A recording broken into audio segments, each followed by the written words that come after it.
मित्रांनो, आपल्या कोल्हापूर आणि आसपासच्या भागातील अनेक भाविकांना आई तुळजाभवानीच्या दर्शनासाठी तुळजापूरला जायचं असतं.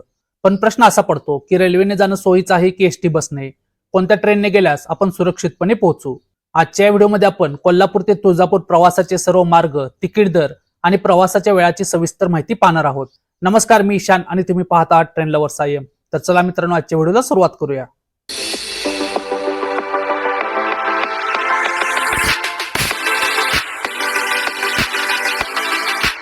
मित्रांनो, सर्वात आधी एक गोष्ट लक्षात घ्या की तुळजापूरला स्वतःचं रेल्वे स्टेशन नाही. त्यामुळे तुम्हाला जवळच्या दोन मोठ्या रेल्वे स्टेशनपैकी एक निवडावं लागतं. त्यापैकी पहिला रेल्वे स्टेशन आहे सोलापूर जंक्शन, जे साधारण तुळजापूर पासून 45 किलोमीटर अंतरावर आहे. तर दुसरं रेल्वे स्टेशन आहे धाराशिव रेल्वे स्टेशन, जे तुळजापूर रेल्वे स्टेशन पासून अवघ्या 22 ते 25 किलोमीटर अंतरावर आहे. आता मित्रांनो, कोल्हापुरातून सोलापूरसाठी दररोज एक गाडी धावते आणि ती गाडी आहे गाडी number 2256 Kolhapur Kalaburagi superfast express.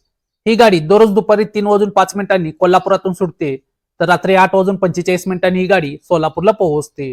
Kolhapur ते सोलापूर दरम्यान या गाडीचे तिकीट दर सेकंड सिटिंग साठी 150 रुपये, स्लीपर साठी 255 रुपये, थर्ड एसी साठी 635 रुपये आहे.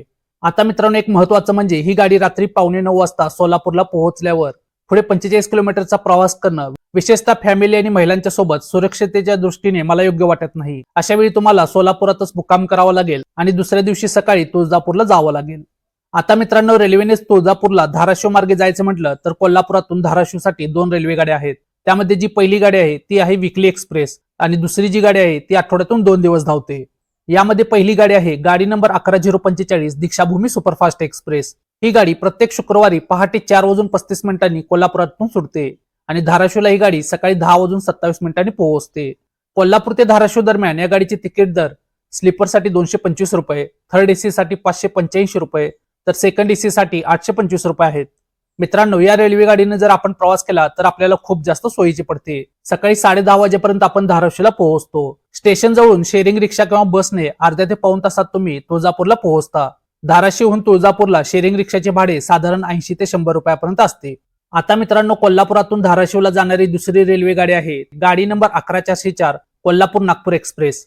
ही गाडी प्रत्येक सोमवारी आणि शुक्रवारी कोल्हापुरातून दुपारी 12:45 सुटते, तर संध्याकाळी 6:43 ही गाडी धाराशिवला पोहोचते. कोल्हापूर ते धाराशिव दरम्यान या गाडीचे तिकीट दर स्लीपर साठी 225 रुपये, थर्ड एसी साठी 585 रुपये, तर सेकंड एसी साठी 825 रुपये आहे. धाराशिवहून पुढे शेअरिंग रिक्षा किंवा बसने संध्याकाळी 7:30 वाजेपर्यंत तुळजापूरला पोहोचून तिथे मुक्काम करू शकता, जेणेकरून दुसऱ्या दिवशी पहाटे शांतपणे दर्शन घेता येईल. तर मित्रांनो, हा होता तुळजापूरला रेल्वेने जाण्याचा पर्याय. पण कोल्हापुरातून तुळजापूरला आणखीन एक पर्याय आहे आणि तो म्हणजे एसटी बसने तुळजापूरला जाण्याचा पर्याय. ज्यांना गाडी बदलण्याची कटकट नको आहे त्यांच्यासाठी कोल्हापूर बस स्टँडवरून थेट एसटी बसेस आहेत. कोल्हापूर ते धाराशिव हे साधारण 310 किलोमीटरचे अंतर आहे आणि या प्रवासासाठी बसला साधारण 7 ते 8 तास लागतात. आता मित्रांनो, बसने गेला तर काही सवलती मिळतात, जसे महिलांना 50% तिकिटामध्ये सवलत आहे आणि 75 वर्षावरील ज्येष्ठ नागरिकांना प्रवास मोफत आहे. पण तोटा असा आहे की एका जागी 7 ते 8 तास बसावे लागणार आहे. तर मित्रांनो, जर तुमच्या मनात आता असा प्रश्न येत असेल की कोल्हापूरहून तुळजापूरला जाण्यासाठी कोणता पर्याय योग्य आहे, तर सुरक्षित आणि आरामदायक प्रवासासाठी दीक्षाभूमी एक्सप्रेसने धाराशिव पर्यंत जाऊन पुढे तुळजापूरला जाणे हा सर्वात योग्य पर्याय आहे. पण जर तुम्हाला डायरेक्ट तुळजापूरला जायचं असेल आणि सवलती हवे असतील तर एसटी बसचा पर्याय तुम्ही निवडू शकता. पण मित्रांनो, एक लक्षात घ्या, कलबुर्गी एक्सप्रेसने रात्री उशिरा सोलापूरला उतरून पुढे धावपळ करू नका. तर मित्रांनो, कोल्हापूरहून तुळजापूरला प्रवास करताना आपल्याला जे जे प्रश्न पडतात त्या सर्व प्रश्नांची उत्तरे आपण या व्हिडिओमध्ये कव्हर केली आहेत. मी दिलेली ही माहिती तुम्हाला कशी वाटली? जर काही प्रश्न असतील तर कमेंटमध्ये नक्की विचारा. हा व्हिडिओ तुमच्या नातेवाईकांना शेअर करा जे तुळजापूर दर्शनाचे नियोजन करत आहेत. आणि मित्रांनो, आपल्या ट्रेन लव्हर्स IM चॅनलला सबस्क्राईब करायला विसरू नका. भेटूया आपण पुढच्या एका नवीन व्हिडिओमध्ये. तोपर्यंत जय महाराष्ट्र.